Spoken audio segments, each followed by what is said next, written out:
Hello, darlings. I've been meaning to write you for a while.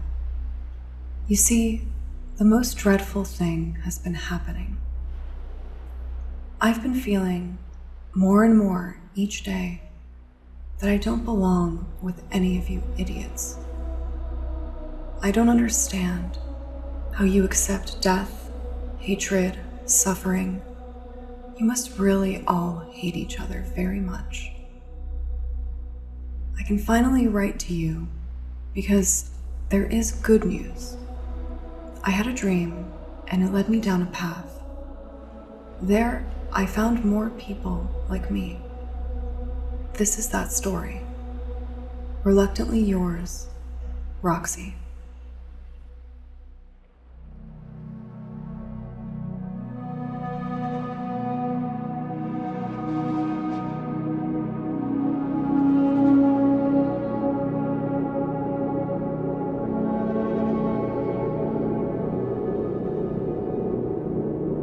I woke from a haunting dream. Two people met, two men it seemed. Hearts wide open, their eyes ablaze, they tore through each other in a violent haze. Raping, destroying, a deathly play, consuming each other till I screamed, "Okay!" The horror gripped me, I couldn't ignore. I fell to my hands, I wouldn't take more. Tears dripped down, pooling in my palms, and through the water, the truth and its many qualms. My flesh dissolved, I saw it clear. Life intertwined, so vast, so near.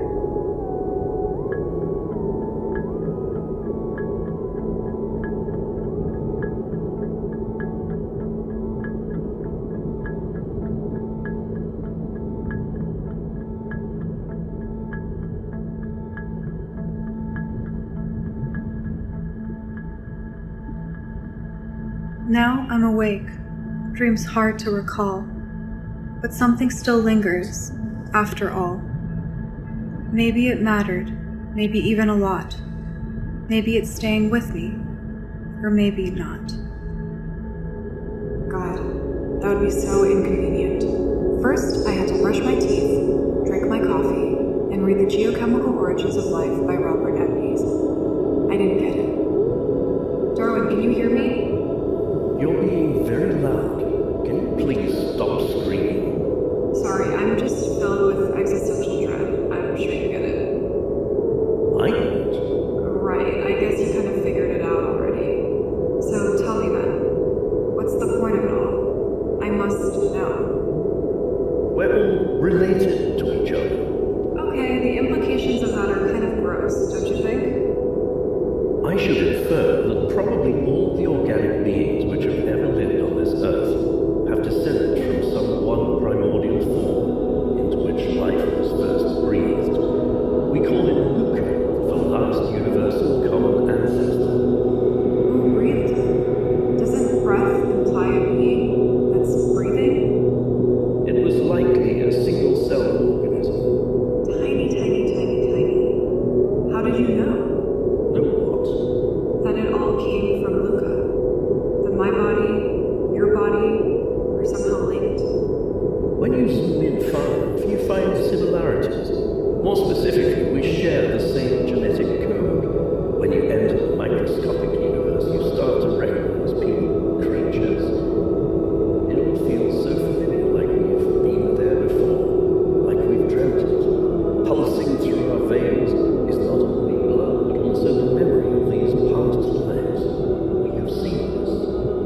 What's the point of life? Competition and adaptation, that is what I know to be true.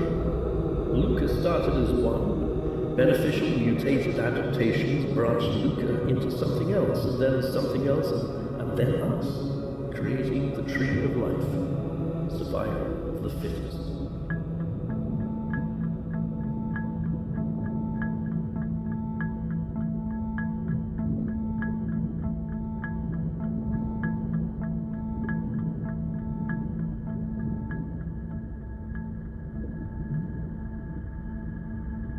I closed my eyes.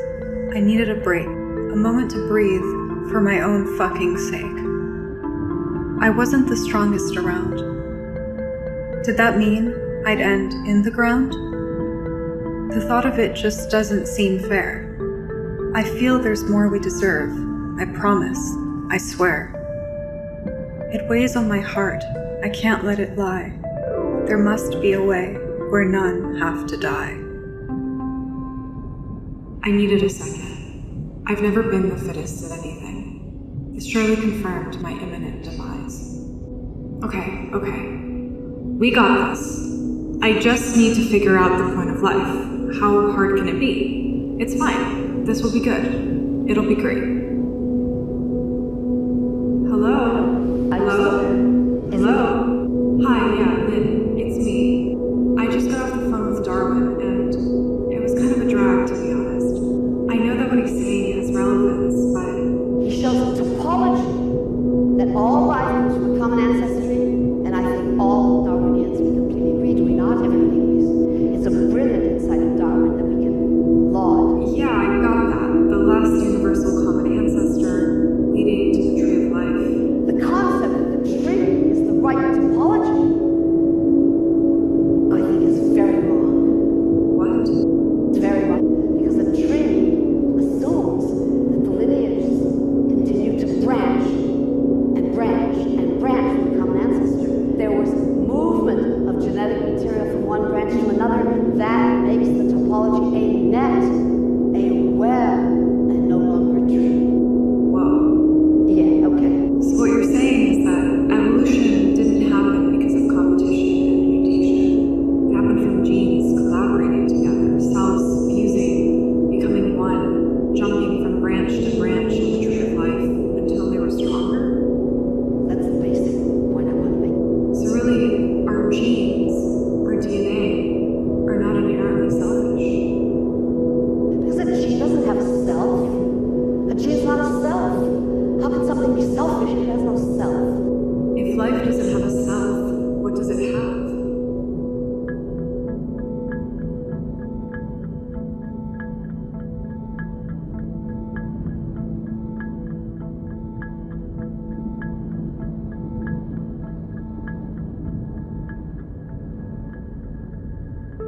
I slept once more. New truths, new fears. Selfish thoughts began to clear. We shape the world in human ties, but life reveals when we see through our eyes. Dimensions dance where we can't see. Quantum threads affect you and me. Life needn't make sense. It flows untamed, a beautiful web that can't be named. Suspend your heart, let your cells align, feel the depths, some grand design. In life's complexity, let yourself dwell, immersed in the mystery that weaves so well. I am here because of cells intertwining, becoming one, leaving whispers and traces of their past lives in my DNA. I wonder what my ancestors would say if they knew what I was now. Morning or afternoon or evening or whatever time it is. Hey Karen, I don't know if you want to catch up right now. I'm in this crazy art installation and I need to figure out what the point of life is. Or these people, I don't know what they're going to do to me, but they're going to do something. It's a very, very important project, especially from the point of view of questions, not only of philosophical openings, but also questions of justice that are absolutely central to this. That's kind of a weird way to say that, but okay. Thanks for the support, I guess.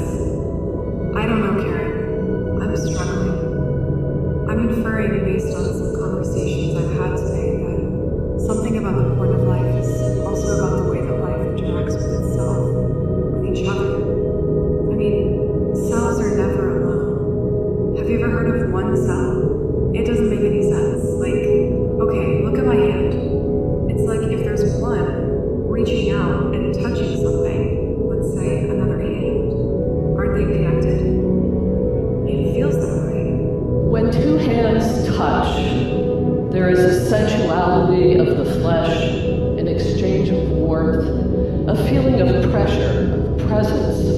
a proximity of otherness that brings the other nearly as close as oneself, perhaps closer. And if the two hands belong to one person, might this not enliven an uncanny sense of the otherness of self, a literal holding oneself at a distance in the sensation of contact, the greeting of the stranger within? I like that. What if it's like what Lynn was saying? Actually, in this case, the hands feel close because they're literally merging. Every level of touch, then, is itself touched by all possible others. Particle self-interactions entail particle transitions from one kind to another in a radical undoing of kinds.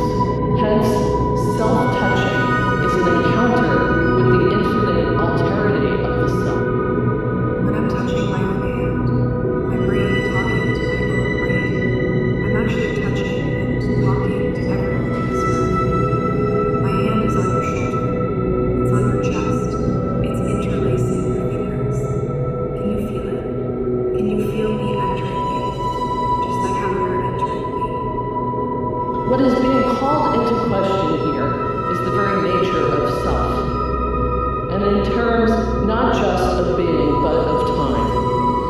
There is an important sense that the self is dispersed or diffracted through time and being.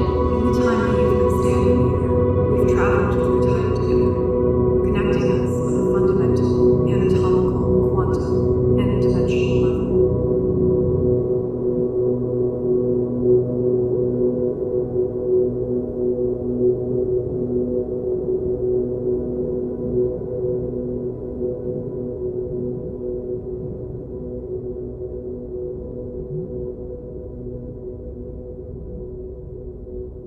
I had a dream just last night.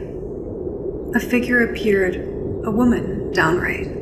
A scientist, perched on a weathered stone, studying plants, completely lost in the zone. Her eyes pressed close to a microscope lens, focused and sharp as the world blends. She tugged my collar, pulled me near. "Sit down," she said, her voice sincere. I told her I work with lenses too. She smiled and said, "Just look, see through." So I did, and there it appeared, still and alive. Can you see it, my dear? What we're made of, so small, so vast, reflected in me, the moments past. I think it's enough, this view passing through, looking through lenses. Do you see it too?